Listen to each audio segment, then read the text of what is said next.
Pour les vacances de la Toussaint et les fêtes de fin d'année, votre agence Riverain Tour Intercontinental de Paris vous propose des offres exceptionnelles à moins de 690 € au départ de Paris vers les Antilles. Ainsi, vers Fort-de-France, départ de Paris le 16 octobre, retour le 5 novembre pour seulement 699 €. Vers Pointe-à-Pitre, départ le 18 octobre, retour le 7 novembre pour 639 €. Vers Pointe-à-Pitre, départ le 6 décembre, retour le 26 décembre pour 670 €. Large possibilité de paiement, voire conditions en agence.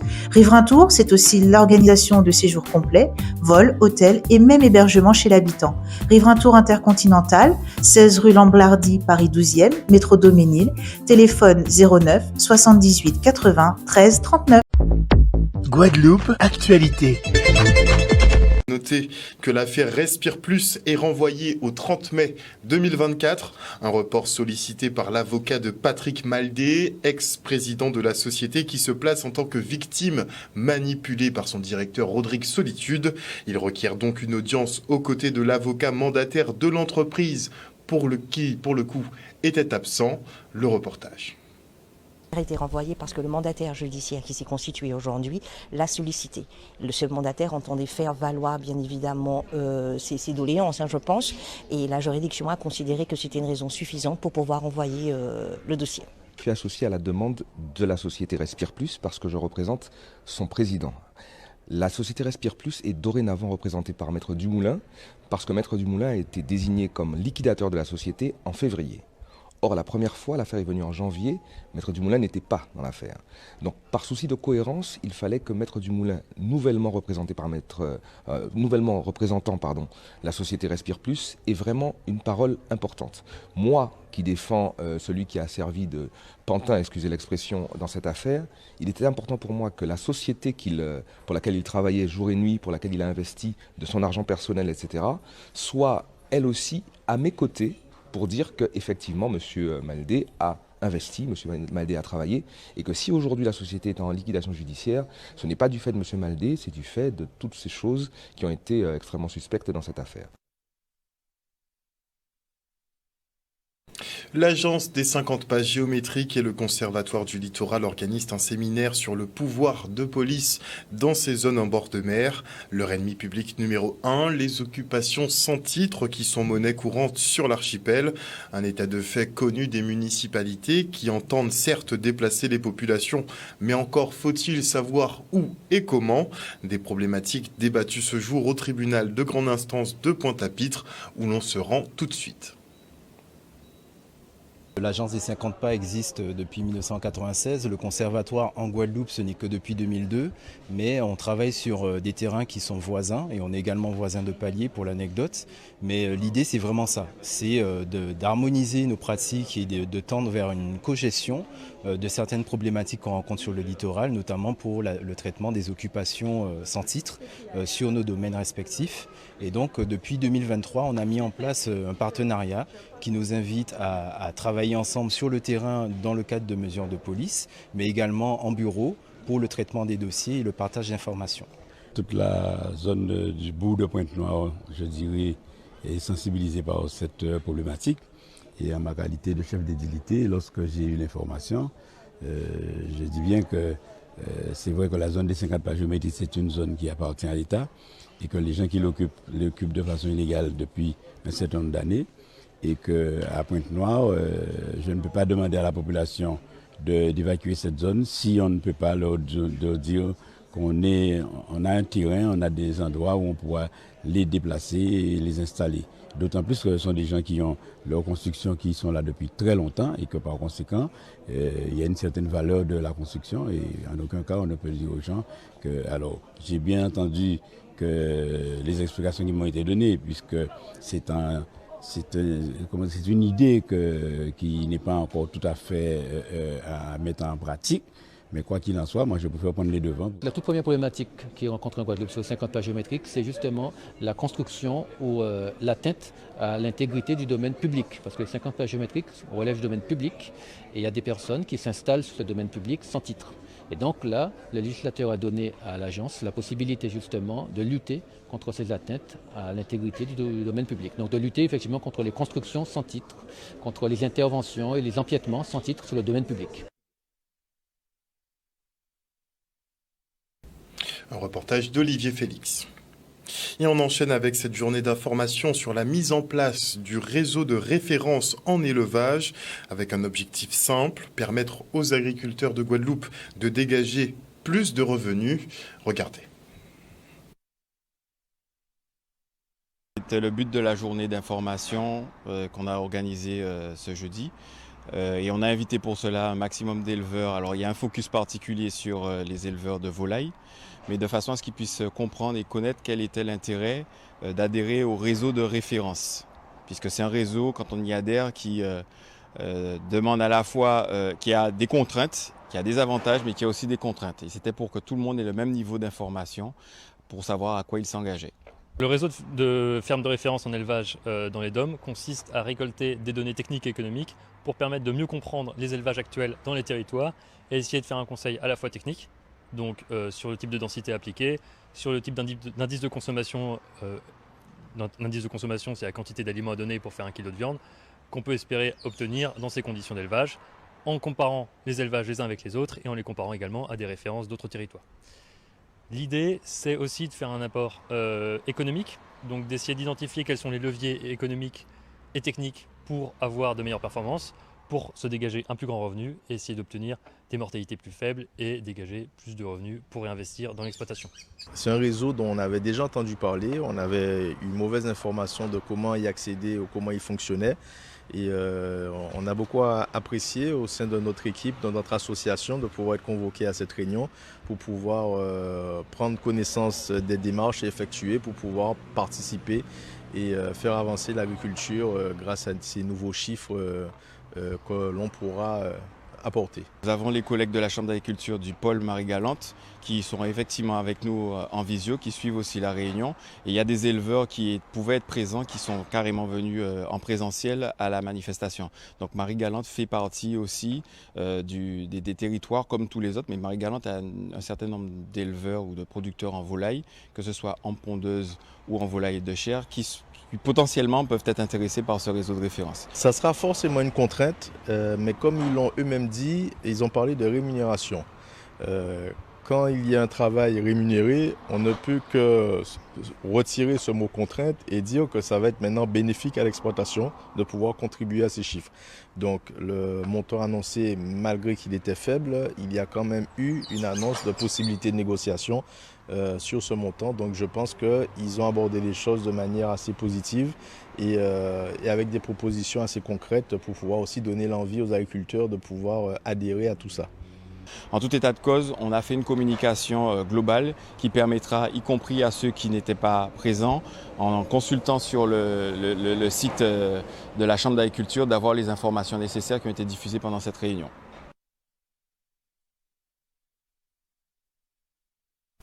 Retour maintenant sur le conseil municipal de la ville des Abîmes, avec à l'ordre du jour les subventions et aides aux associations qui œuvrent sur le territoire, mais aussi le financement de nouveaux équipements sportifs ou encore la signature d'un partenariat avec l'Agence caribéenne de cybersécurité pour une extension du Wi-Fi territorial.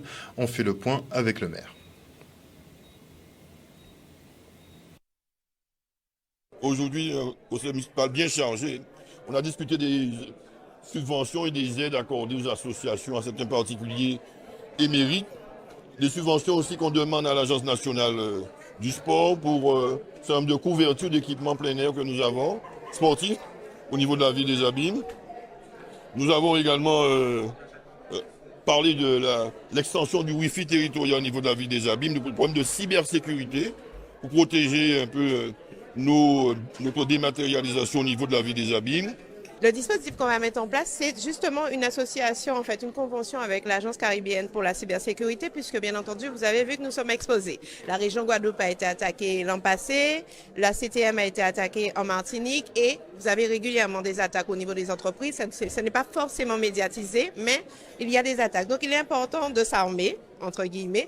On ne dira jamais, on ne sera jamais attaqué, puisque de toute façon, tout le temps, ces personnes-là cherchent de nouveaux moyens de rentrer dans les réseaux. On essaie de se prémunir pour faire au mieux si un jour on est attaqué. Et en ce sens, le partenariat avec l'Agence caribéenne de cybersécurité est primordial, puisque c'est une agence locale qui pourra bien entendu répondre beaucoup plus rapidement en fonction du décalage horaire. Vous savez, par rapport à la France, il y a un décalage horaire, beaucoup plus rapidement. Et ensuite faire le relais avec l'Agence nationale de la cybersécurité, avec la police, avec toutes les institutions qui sont mobilisées à ce moment-là.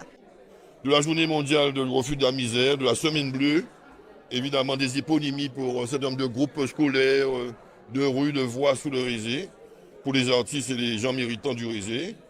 Et on a annoncé, en faisant un compte rendu, que le parc Taounaba sera ouvert pour mars 2024, ce qui est une très bonne nouvelle.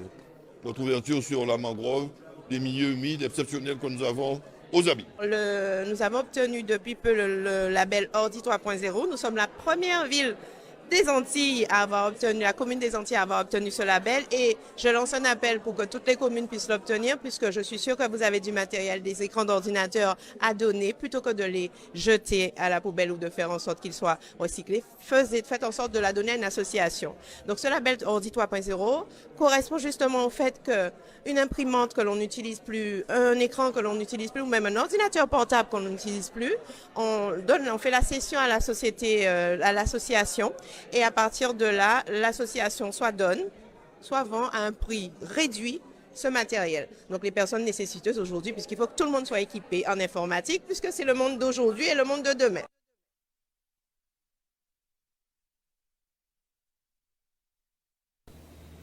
Et on se rend au jeudi de l'alternance, toujours pour la ville des Abîmes. Ce type de formation théorique et pratique plaît particulièrement aux jeunes et aux chefs d'entreprise qui recherchent de la main-d'œuvre prête à l'emploi. Le reportage. Le but de cette action, c'est de permettre aux jeunes en un lieu unique d'être en contact avec des centres de formation pour ceux qui n'ont pas encore de centre de formation et aussi avec des entreprises. Et c'est l'occasion aussi pour eux de pouvoir acquérir des compétences tout en travaillant et en même temps en faisant une formation et avoir une qualification au bout. Je suis actuellement à la recherche d'une entreprise qui pourrait en fait m'acquérir des compétences, me permettre d'évoluer dans le milieu professionnel. Et comme je suis dans la recherche du digital, donc c'est vraiment autour du digital. Je suis là aujourd'hui pour proposer à nos jeunes donc soit des formations donc qui partent de 6 à 12 mois, soit de l'emploi au sein du RSMA. Quand ils viennent au RSMA, on leur propose un différent panel de formations qu'on a à passer. Donc ça peut aller dans tout ce qui concerne les métiers du bâtiment, les métiers de service, donc l'hôtellerie, petite enfance, accompagnateur auxiliaire de vie. Ça peut partir aussi dans tout ce qui est conduite, donc passage de permis, poids lourd, super poids lourd. FIMO aussi, qui est très important pour la vie civile aujourd'hui. Et voilà, donc on propose différentes filières. Pour ma part, ça n'a pas été compliqué de trouver un travail, mais pour trouver une alternance, c'est beaucoup plus difficile. C'est vraiment un challenge. Les entreprises ont un manque de confiance en nous, aux alternants. Peut-être parce qu'ils ont peur d'être confrontés à quelqu'un qui manque de compétences, donc du coup de le former sur du long terme et avoir ce manque d'autonomie. Nous avons d'autres offres au dehors de l'alternance que nous proposons aussi parce que c'est sûr que 100% des jeunes ne vont pas forcément trouver un contrat d'alternance aujourd'hui, mais ils ont quand même l'opportunité de se rabattre sur d'autres offres en CDD, en CDI ou en intérim et qui va leur permettre de rebondir et tout en continuant à travailler leur projet professionnel tout en étant accompagnés avec la mission locale. Il faut vraiment éviter l'amalgame entre le RSMA et le monde militaire. Sur une formation de 8 mois par exemple, il y a 1 mois de formation militaire, donc savoir-vivre et savoir-être surtout. Donc se lever de bonne heure, être en tenue militaire, vivre en collectivité aussi, c'est dur pour certains jeunes. Et après, on les intègre directement dans leur filière de formation qu'ils ont choisie. Oui.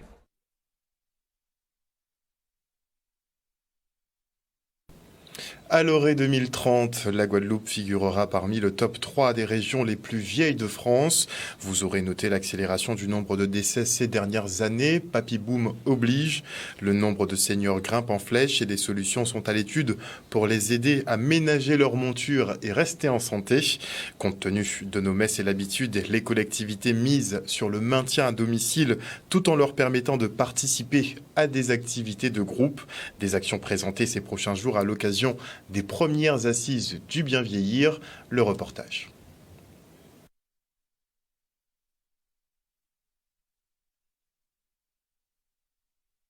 Ce sont des assises sur le bien vieillir.